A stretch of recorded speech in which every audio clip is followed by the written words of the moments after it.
Indian സമൂഹത്തെ വിലയിരുത്തുമ്പോൾ ഒരു അടിസ്ഥാന വർഗ വിഭാഗം എന്ന നിലയിൽ ജാതി ബന്ധങ്ങൾ, വർഗഘടന എന്ന നിലയിൽ ജാതി ബന്ധങ്ങളെ തിരിച്ചറിഞ്ഞുകൊണ്ടുള്ള ഒരു ഒരു എന്താ പറയുക, പ്രതിരോധ വിമോചന കാര്യപരിപാടി വികസിപ്പിക്കാൻ വേണ്ട അളവിൽ കഴിഞ്ഞിട്ടില്ല എന്നത് ശരിയാണ്. പക്ഷെ അതേസമയം തന്നെ നമ്മൾ ഓർക്കേണ്ട ഒരു കാര്യം, ജാതിയെ മാത്രം മുൻനിർത്തുന്ന ഒരു കാര്യപരിപാടിക്ക് ഇതിന് പറ്റുകയുമില്ല.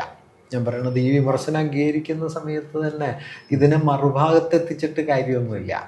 വർഗപരമായ ചൂഷണങ്ങളോ വർഗപരമായ ഘടകങ്ങളോ ഒന്നുമില്ല. കേവലമായ ജാതി സ്വത്വം മാത്രമാണ് വിശകലനത്തിൻ്റെ ഏകഗണമായി സ്വീകരിക്കേണ്ടതെന്നുള്ള വാദവും ശരിയാണ്.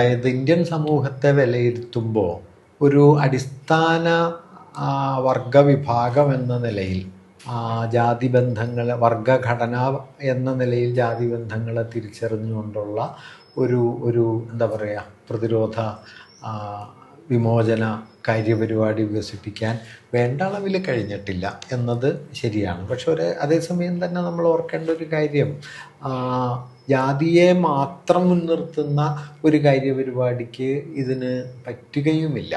ഞാൻ പറയണത്, ഈ വിമർശനം അംഗീകരിക്കുന്ന സമയത്ത് തന്നെ ഇതിനെ മറുഭാഗത്തെത്തിച്ചിട്ട് കാര്യമൊന്നുമില്ല. വർഗപരമായ ചൂഷണങ്ങളോ വർഗപരമായ ഘടകങ്ങളോ ഒന്നുമില്ല. കേവലമായ ജാതി സ്വത്വം മാത്രമാണ് വിശകലനത്തിൻ്റെ ഏകഗണമായി സ്വീകരിക്കേണ്ടതെന്നുള്ള വാദവും ശരിയല്ല.